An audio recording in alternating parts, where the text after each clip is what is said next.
Press any button to turn on the switch panel. Press and hold the mode button. When a red backlight flashes, it's in control mode setting state.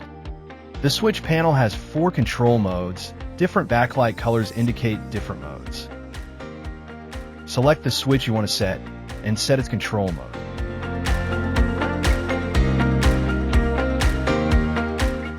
Press the mode button to save the settings and exit the setting state.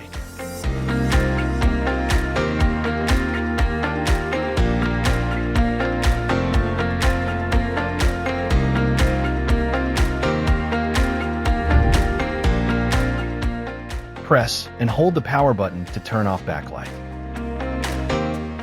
Press any button to turn it back on. Press and hold the mode button for 7 seconds. When a backlight turns off, you've reset to factory setting.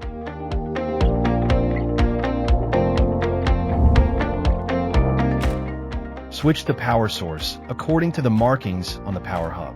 When the power indicator is on, it's powered by battery. When the indicator is off, it's powered by ACC.